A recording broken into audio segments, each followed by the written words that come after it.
We are so back. If you're new here, I read a book and then I watch the movie, and I don't typically know anything about anything that is about to happen. There is something that I know kind of about 2 weeks from now, which is that people really hate this movie. From my understanding, it is viewed up there kind of with Avatar: The Last Airbender, which is that the fans of the series don't believe that the movie actually exists. They deny it. Imagine making a piece of art so shitty that the public literally comes together and says, that didn't happen. But that is just the movie, because this book is apparently some people's favorite series ever. That's a little crazy to me, because there's only one other thing that I know about this series, which is that this book was written by a 15-year-old. In fact, he's there. I'm really hoping my camera focused, otherwise you're seeing a whole bunch of blurry shit right now. And because of that reason, I am going to lower my expectations. I think that it is really bad to go into a series that is beloved by so many people and have really high expectations. I think that it is even stupider, maybe even negligent, to go into that same series when you know it was written by a 15-year-old. I don't expect the highest level of writing from this. Do not misunderstand me. I'm still going to complain when things are shitty. You don't get a pass just because you were 15. You get understanding and love and compassion. But that doesn't mean I'm going to lie to you or about you. Going to get the dust jacket out of here right now. We do have a chunky boy at over 500 pages. And typically those chunky boys, I do at least part of it on audio, so I'll give you a little review of how the narrator did as well. And with that being said, join me as we read Eragon.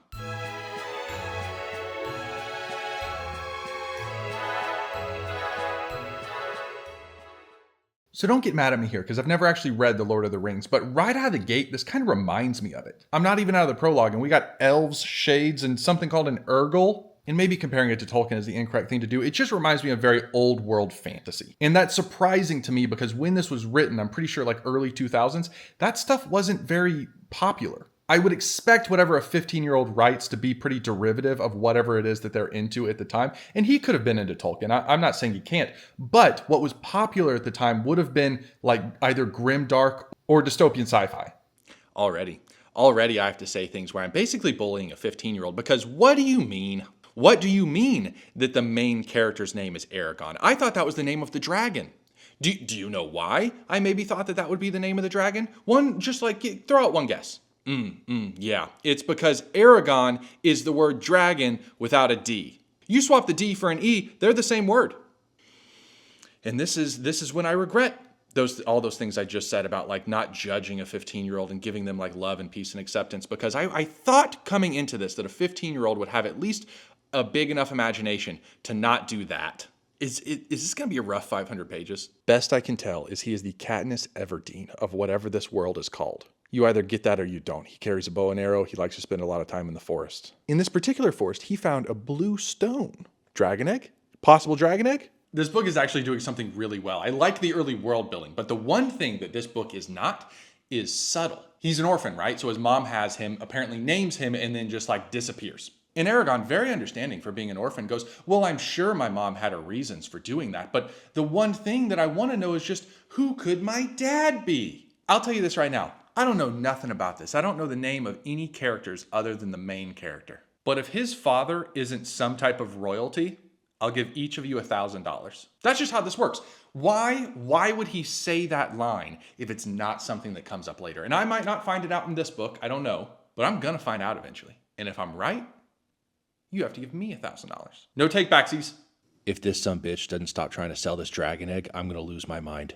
I don't 100% know that it's a dragon egg. They have not outright told me that yet, but it is the same color as the book. So I'm going to use what they call context clues. And it's like, I get it, man, you're poor and you want to feed your family through the winter, but also, I don't know, sell your body. There's other ways to make money. And that's why you don't sell it, because it was a dragon egg. I knew it.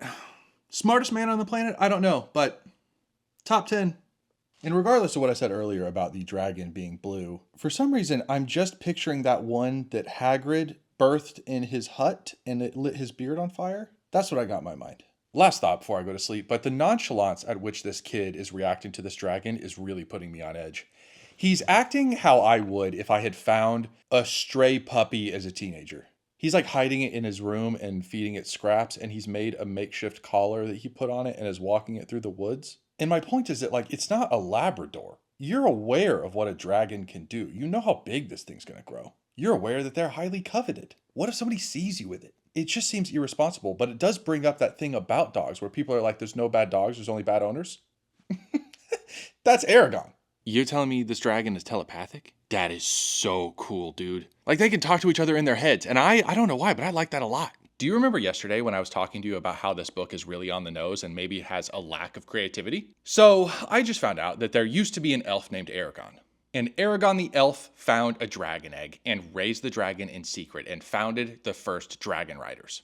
And the thing here is that if human Eragon does the exact same thing, right? He finds a dragon egg, he raises it in secret, and he eventually reestablishes the dragon riders. This will officially be the most on-the-nose book in human history. If you want to repeat the storyline, I get that. You want history to repeat itself. Cool. Can we not do that with two characters who have the same fucking name? I get that I'm complaining about something that hasn't even happened yet and may not even happen, but I have officially lost faith.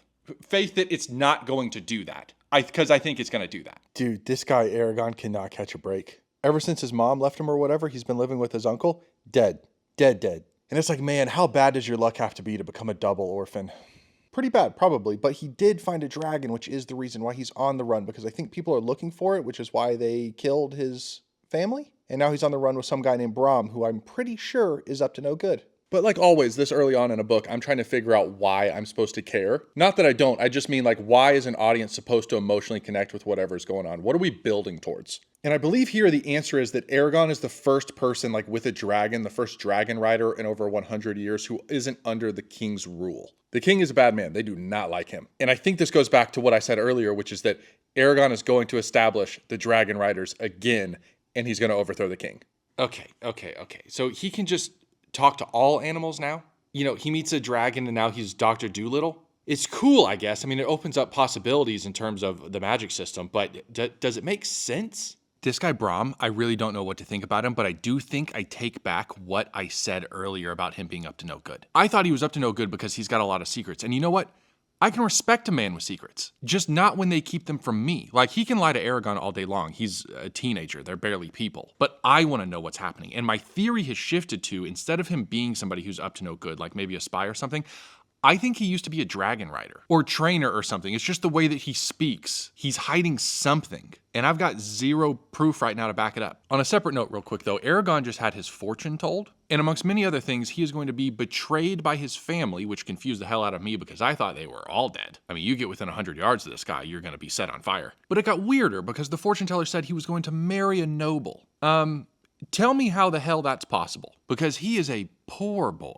I don't know about you, but I feel like I have lived long enough to know that most people date within their lane, which means my theory about his dad being a potential royal, back on track. It was never off track, but it's still there. See, now we're getting somewhere. Some of these secrets are starting to come out. Brom was a rebel. It is a rebel. I don't know. He hates the Empire and was trying to bring them down, which would make a lot of sense why he is teaming up with a kid who has a dragon and he doesn't want that kid with a dragon to get under the king's rule. And in fact, even outright told Eragon, like, if you go the bad way, that would be you being a dragon rider for the king. Yeah, I knew it. Brom was a dragon rider. Eragon found this mark on his hand, and I actually think I left out a key piece of information way earlier on. It's actually like kind of the difficulty of doing these live reactions is I never know what piece of information to give you from the book. A dragon will live as long as their rider lives, and a dragon rider will have an extended life as long as they are tied to that dragon. So at first it would seem like this isn't possible, like Brom couldn't be a dragon rider because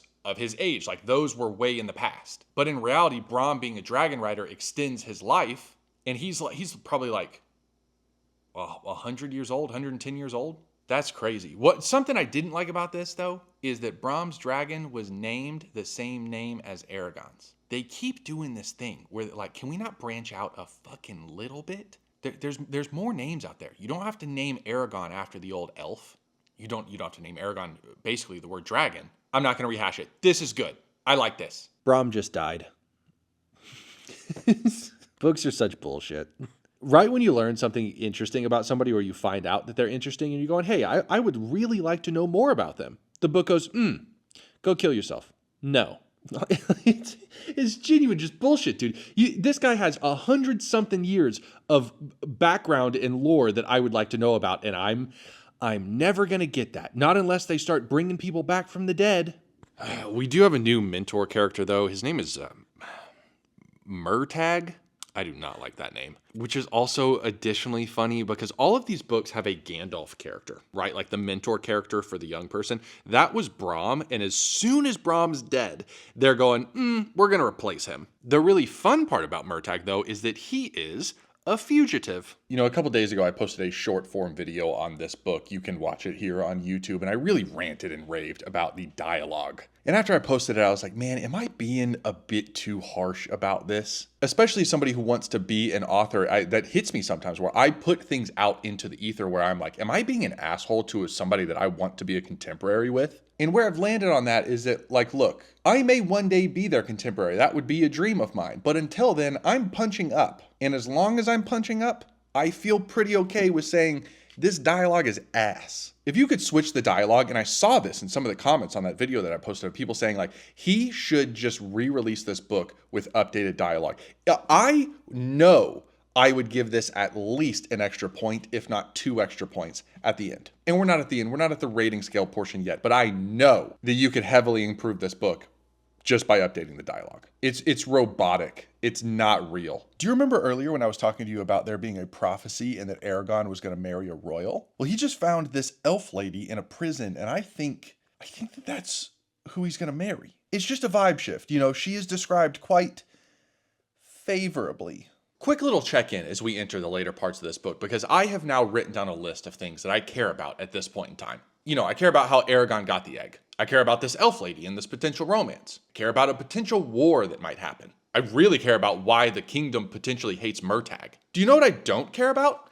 This fucking horse called Snowfire. This horse has been the opposite of whatever help is. Brom, you remember him.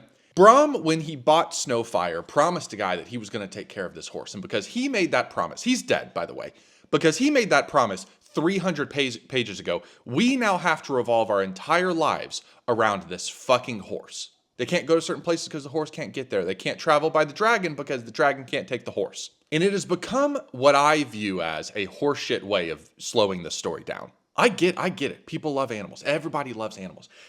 We're at war, baby. You make the decisions that you need to make. Give it to a nice old lady who's going to feed it grain. I don't care. I'm not telling you that you got to shoot it in the street. But the fact that we're in a story that has elves and dragons and like basically goblins, and we're focused on a horse, I'm sorry, I'm just not here with it. I did, however, I made a joke a while back about necromancy. I hardly even remember what I said, but I think I was talking about Brom coming back from the dead. And the thing is that at the time, that was 100% a joke, but a couple people have mentioned now that necromancy is actually on the table. Like, that is an art form of magic that happens in this book. You don't see it, but you're just told that it's a possibility. You're also told it's a very, very bad idea. You're essentially told that it's like forbidden magic. And that is one of the things, speaking of the list that I just made of things I don't care about.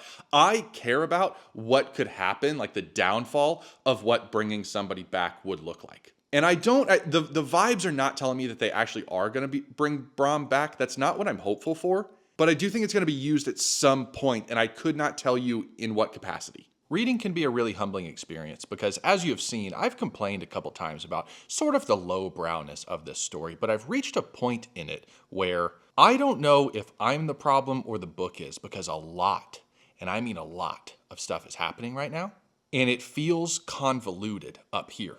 Kind of like I'm being bamboozled by a 15-year-old, and I'm going, am I not able to keep up with his story? Do I need a lobotomy? Because what do you mean? What do you mean that Murtagh's dad was killed by Brom? This entire time, Murtagh's dad was the man that helped the current king, bad guy, remember that, overthrow the kingdom.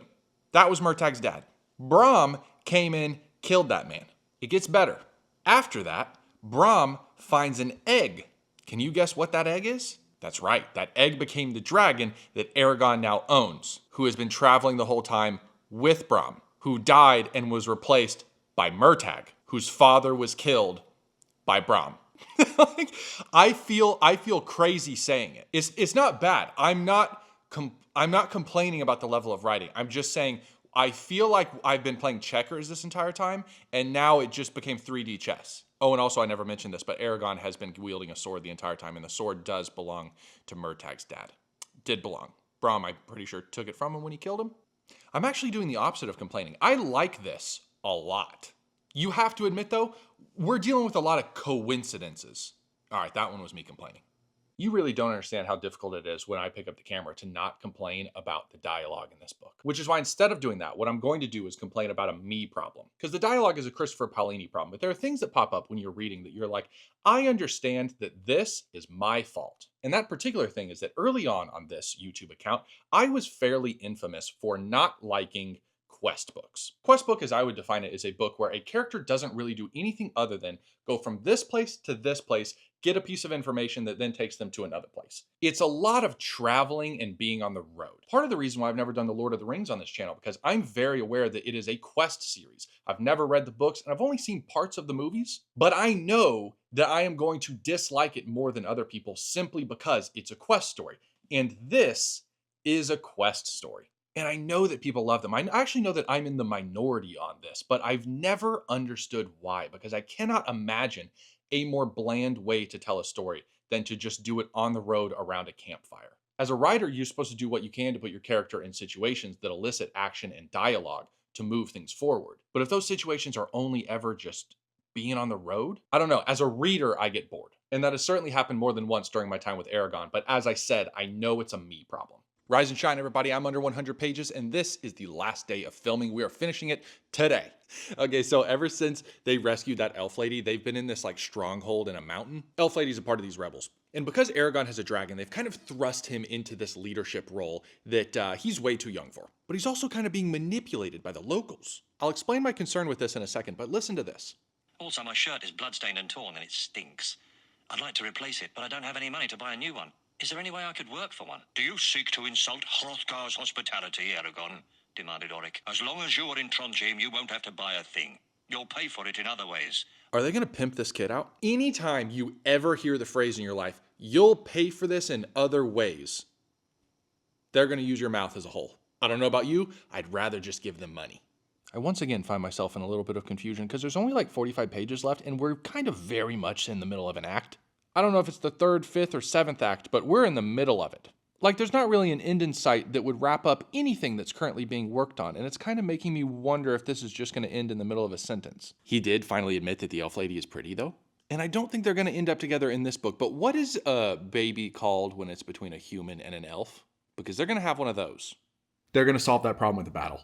Which, fair enough. You know, raise the stakes, get some people killed, really round things out. But with 5 pages left, the dragon can breathe fire, so that's something. Which I gotta be honest with you, I thought that was a default setting. I'm done. And if you didn't like the video up until this point, it's not about to get better. Every now and then I do one of these where I get to a point where I just keep thinking, oh my God, I need this to be over.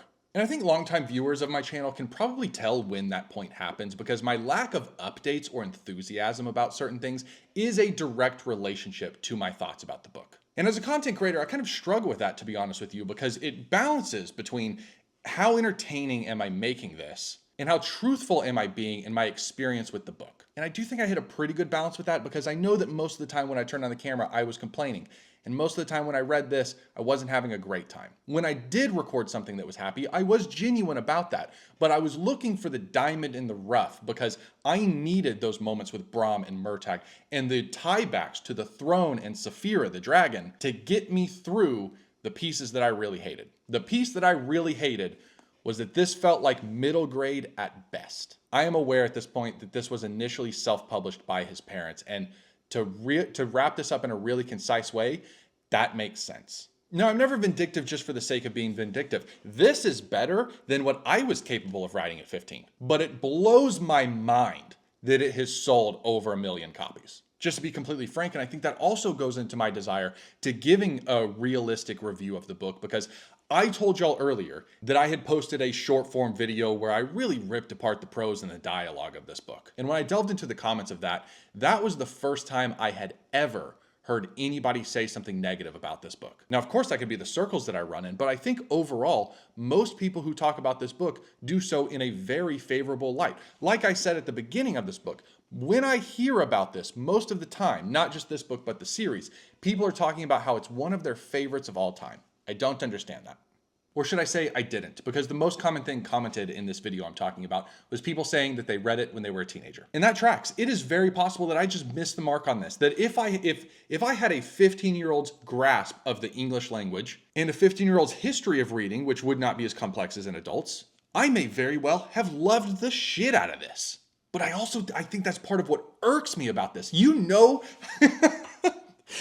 how bad it is when I sit here and I'm not even telling jokes. I don't have any jokes for you. I just have a long rant that I'm trying not to just piss off the whole world with. But the thing that irks me is that it doesn't feel like people are talking about this as accurately as they should. This is not a book that you should be recommending to adults. If you tell people it's one of your favorites of all time, please caveat it with 18 asterisks and say, but I read it when I was 13.